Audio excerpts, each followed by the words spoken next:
This is Changeling the Podcast.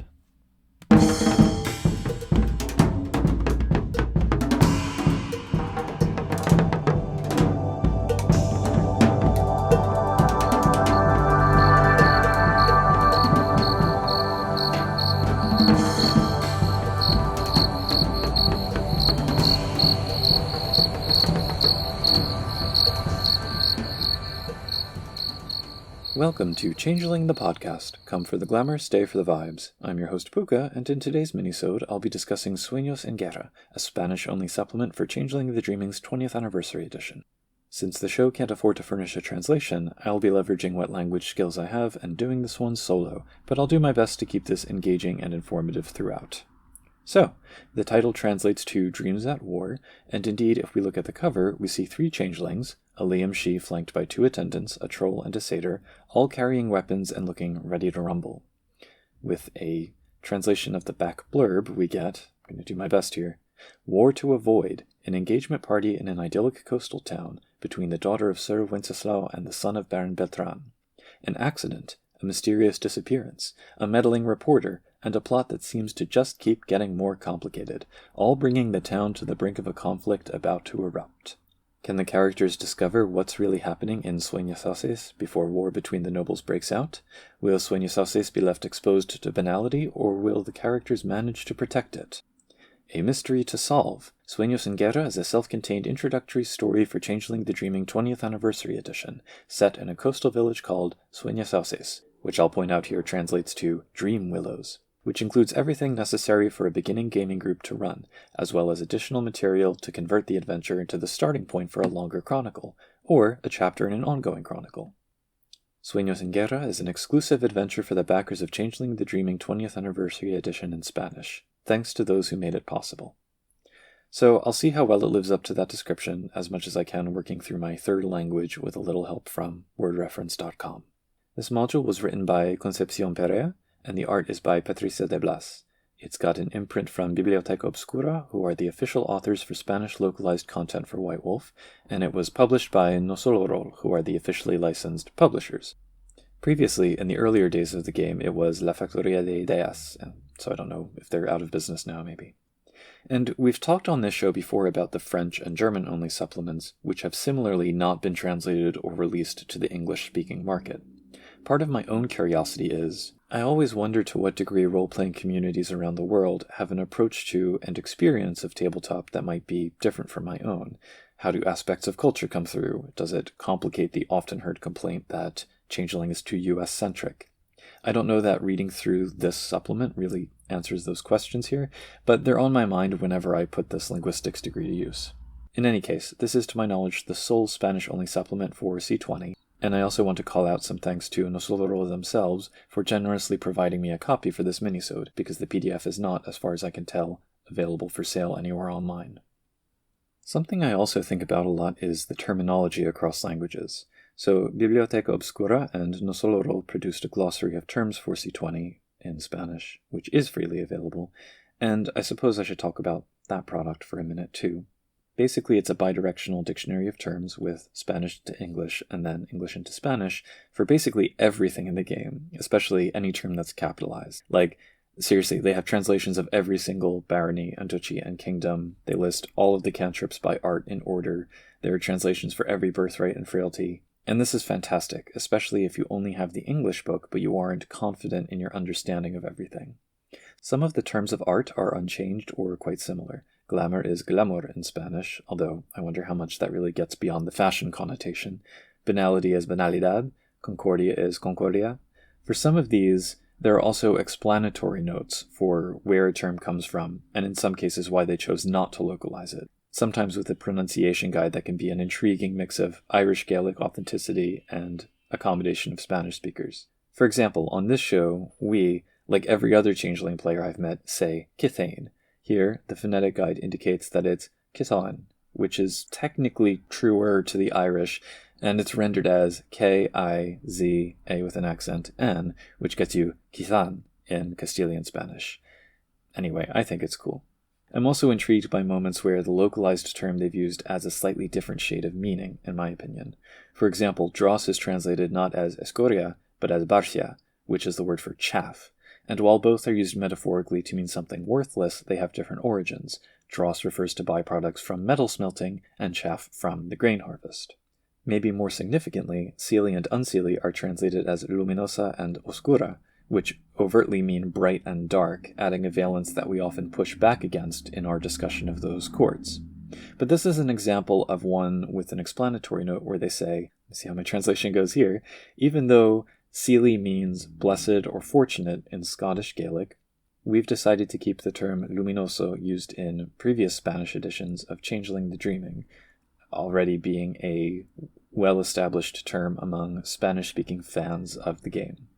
So that's cool, and as someone who deals regularly with language professionally, I'm glad to have those insights into their choices. I'm also glad that they really did some extra research in a few cases, like under Karamet they give the note that it's derived from Chuvash folklore, although I still find that one a tenuous connection, and for crofted, for an anime, they use labrado, which just means crafted, but they're careful to explain the wordplay in English, and that they feel labrado gets that pun. Anyway, it's a really robust little piece of supplement, and that's more of a digression than I intended, so let's get back to talking about the book this minisode is actually about.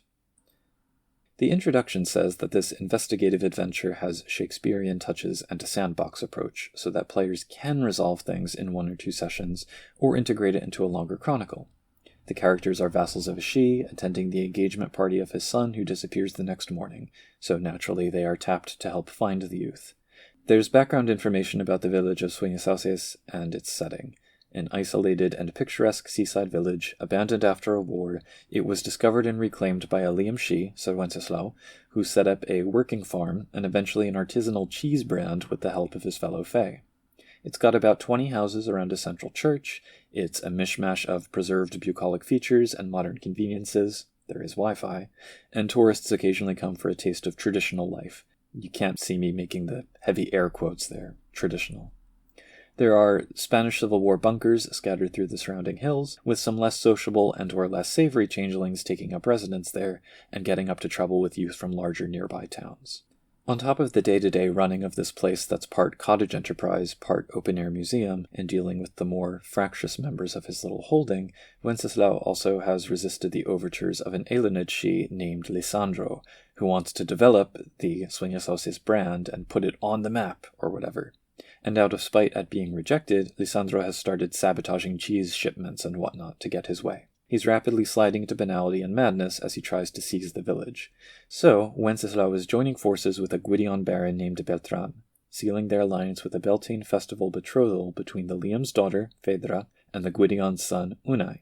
But Unai disappears the morning after his arrival, and between that, Lisandro's machinations, and, surprise, the arrival of a quite banal mortal TV crew doing a docuseries on rural life, there are lots of potential headaches and moving pieces to confront. So from this point forward, there will be some spoilers. If you're a storyteller, listen on. If you're a player, consider whether your group might want to run this game, and maybe skip, I'm going to say, the next 4 minutes of the episode. Basically, what the parents of the betrothed-to-be don't know is that the two of them started corresponding before they met, and Unai tells Phaedra that he's actually in love with an Irish Selkie guy named Donal, whose name is misspelled here, but whatever. Phaedra, being a good ally, is like, cool, I'll help the two of you elope when you come to my village, not realizing the political headache she's going to cause for her father. And when everybody flips to find the young baron's heir missing, she keeps silent out of fear. The book structures itself around 2 storylines for the 2 youths. If the players follow the Unai thread, they may learn that he and his Selkie lover have fled in a boat and been stranded in a nearby port town, Barqueta. There are 3 complications. Lisandro muddies the investigation around Unai's flight to drive a wedge between Wenceslao and his would-be ally. The TV crew, led by reporter Laura Pozos, might locate the couple and out the Baron's son, causing a banal headache. And randomly, there's a fisherman in Barqueta who lost his brother to a Mero and attacks any aquatic fae he comes across. If the players followed the Phaedra thread, the main piece is that Lisandro kidnaps her, both to make life further miserable for her father, and because he believes he needs her youth and beauty to restore his own glamour. The complication for her plot is that if the players try to rescue her from where she's guarded by vicious chimera, there's a risk they and or she could die in the attempt. The scenes are laid out in 3 phases. The adventure opens with everybody arriving for the engagement party, including the characters who are vassals of Baron Beltran, Unai's father. The human reporter Laura Pozos arrives in a tizzy in the middle, asking for help to get her van out of a mud puddle. She then uses the opportunity to start quizzing people about life in the village for her docuseries. And once they get away from her, the characters can head towards the church and through a rath into the dreaming hall where the festivities are being conducted. Most of the NPCs are there, dancing and celebrating, and the players can chat with them, or, with the roll of perception plus stealth, learn rumors that reflect various aspects of the story setup, histories of the NPCs, plots, and whatnot. There are some speeches between the in-laws-to-be, a drunk Unai shows up and causes a scene with his brother. There's just lots of detail and little story moments and opportunities to learn info throughout the scene. Then, the day after, Unai's car has been found sinking into the water by the shore, much to the upset of everybody, especially his parents, but also with the exception of the human news crew who are like, "Ooh, let's film this moment of rural human drama." So Wenceslao quietly assembles all the Fae and organizes a search. The players, being non-locals, are asked to interview the villagers to try and get a better sense of what unfolded. There are a lot of possible leads to chase, and more of the personal connections come out, depending on which questions the players ask and what they can deduce. The key part is that the car accident was staged by Unai and Fedra to help him get away to meet his Selkie lover. But in the meantime, Lisandro has woven a web of lies and written a false ransom note to convince the Baron that Sir Wenceslao is holding Unai hostage, and the two nobles almost come to blows before the arrival of the camera crew causes them to rein it in. By nightfall, Beltran has demanded that Unai show up on the wedding day in 1 week, or he will challenge Wenceslao to a duel. In the third act, the players meet Lita the Troll, who suspects Lisandro is trying to sabotage the wedding, but because the Baron has fallen for the misdirection and won't trust Wenceslao, her liege, and the whole village is caught up in doubt and uncertainty, it's up to someone else, like these PCs, to help figure things out. Going into the hills around town to ask more questions will help, as will making contact with a Selkie NPC, but in the midst of it all, Fedra gets kidnapped, and now there's a new investigation that must unfold, but thanks to some social media digging, mostly on the part of Laura the reporter, all parties are starting to put together that Unai wasn't actually kidnapped, and that Lisandro is involved somehow. A confrontation will no doubt soon ensue. So that's probably enough spoilers. Ultimately, the story concludes with 2 possible outcomes for each of the 2 threads, Unai's and Fedra's, which the players can resolve in either order. The little moving pieces that have been set up along the way make for lots of opportunities for disasters of different degrees. I might disagree with the book's assertion that this is a sandbox adventure, and say instead that it's a well-plotted adventure that takes place within a potential sandbox, because there's certainly enough detail here that you could plot your own story using the elements here. If you stick with the story as written, it doesn't feel too railroady, because there are so many branches that split off from it and side stories that crop up. The disgruntled fisherman, a random chrysalis that might happen in the middle of things. And there are multiple dilemmas in the true sense, where players really have to make a choice between 2 options, and their choice will compound with other choices to create variations in the finale. I like stories which set up possibilities like this, and then really consider the consequences, and which don't shy away from players potentially taking the worst possible path. The story's conclusion runs from happy ending to all-out war and the little community collapsing from these machinations between their nobles, with a whole gamut of possibilities in between. It did sometimes give me the vibe that I often feel in films, where I think, couldn't everyone just sit down, compare notes, and figure this out without getting caught up in their emotional kerfuffles? But I suppose that wouldn't be very typical of the emotional she, and that level of perspicacity tends to deflate the possibilities for tragedy and dramatic irony. And really, there's only a little bit of that tendency here. Overall, the primary NPCs feel well-formed, with clear motivations that collide believably with the vicissitudes of the possible plot developments that crop up. Well done to the author for that. Speaking of characters, nearly half of the text is made up of NPC write-ups. I'm not going to get into deep detail for all of these, but as I said, most of them, the central figures in the story at least, are all well described in terms of their appearance and backstory and behavior. Each has role-playing hints, and I'd say they all make suitable friends or foes for an introductory game. Power level-wise, most of them have glamour in the mid to high range, 6 or 7, banality in the 4 to 5 range. So, going through these with some quick one-line descriptions, we've got Sir Wenceslao, the autumn-she Liam widower who just wants to rule in peace and quiet. Fedra, his daughter and apple of his eye, a fierce fighter and aspiring veterinarian. Baron Beltran, proud Gwydion-she who fought Wenceslao in the Accordance War, or the 5 Years' War as it was known in Europe, but now they're friends. Aura, his Fiona wife from Egypt, a stabilizing influence on her family and with the commoners alike. Unai, their son, an impetuous, charismatic, and closeted youth who loves surfing and travel much more than duty. Sir Lisandro, a scheming and vindictive unseelie Elened she, the only unseelie we get in the noble section, verging on madness. He's also got Glamour 8 and Banality 9. He has a little bit of old-school Dantean arch-villain vibes here. And Hippolyta, or Lita, Wenceslaus troll bestie across incarnations who's ennobled and a part-time beekeeper. So those are the nobles. Getting into the commoners who have come to live in Sueños for one reason or another, we have Jan, a nerdy and sometimes grumpy unseelie bear Pooka who serves as a librarian and archivist. There's also a note that he has contacts in the gaming community and can get special editions. Love it. Proteo, his gossipy seelie satyr friend who lives in the hills, is a shepherd and confidant of Phaedra. Estelle, the hyper-capable seelie boggin who keeps everything running in the village. Milos, an unseelie knocker prodigy with secrets. He does the village's IT stuff. He's bright but bitter and cowardly. Axel, an unseelie redcap who hates the she but has honor, and he gave his word to serve Lisandro, so he does that. Ivo, a seelie fox Pooka who is the foreman for the co-op village. He's rather chill, and he's the rescuer/protector of Siri, a rough-and-tumble seelie satyr child who ran away from her religious family, and Sombra, a mute unseelie slua girl from parts unknown who does prophetic drawings. There's Donal, the Irish seelie selkie who's smitten with Unai, and vice versa, and he's come to the village to rescue his love from this marriage of convenience.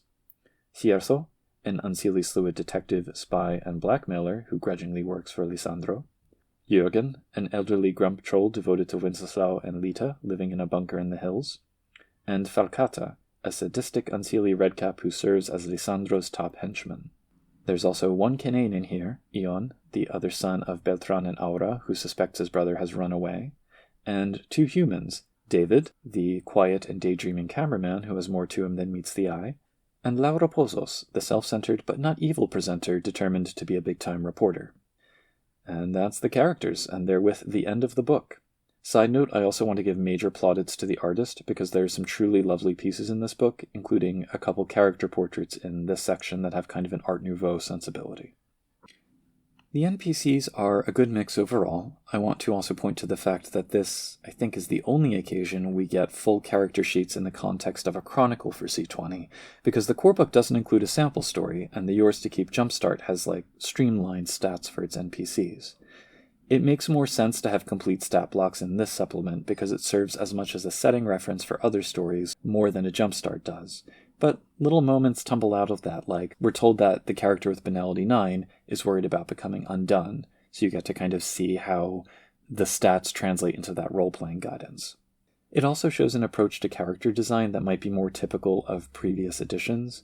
I think Donal the Selkie is the only one who's not one of the core 9 kiths from previous editions, and he's the only one who has an art that's not one of the core 6 from older editions, in this case, Skycraft, which incidentally is translated as Tejer Cielos, which means sky weaving, which I adore. And while there are unique little chimera and treasures for some of the NPCs, overall they don't feel like, look how quirky I am, in terms of design. The distinctions are in terms of backstory and approach to the plot and motivations, rather than trying to showcase every new thing in C20 core. It makes me wonder if, within the fan community in Spain, there might have been less call for new arts and new kiths and whatnot for whatever reason. In any case, I appreciate seeing this focus on developing what I think of as the game's most foundational material as much as possible. So overall, I'd run this adventure, for sure, and I think I could run other stories set in the village of Sueños. While Yours to Keep makes a good jumpstart, this makes a good follow-up module for players to get involved in an ongoing chronicle, and I kinda wish we'd gotten something like that in English. I can see a lot of aspects that I'd like to bring into future games I run, or modules of my own that I write, and it sparks a lot of interest in me in terms of how other fan communities run Changeling, not least because the setting background, the restoration of this abandoned village, is a very Spain story. There's a lot of that going on in the countryside. I wonder, as a consequence, how else the game can be made to feel more culturally nuanced, or how else translation of the terms impact understanding of concepts. And again, unfortunately, I can't point people towards a place to purchase this text online, but I'll share a short video from the author where she talks about writing the module, as well as the glossary. These will be in the show notes to this episode, along with our social links. Those include our Discord at discord.me/ctp. our email, podcast@changelingthepodcast.com, links to our Facebook and YouTube under Changeling the Podcast, our Mastodon page, changelingpod@dice.camp, and our Patreon, www.patreon.com/changelingthepodcast. To this lattermost, I'd like to shout out our patrons, Bad Company, Siglason Jr., Derek, Dorkidas, Elleris, Henry Craft, Iabol, Oreo, Raskabooz, Sanchiger, Sija, the Crew of Erebus, and Were Buffalo. Muchas gracias to all of them for their support. With that, may your own dreams be willowy and wonderful. Try not to get talked into any marriages of convenience, and until next time, keep on dreaming.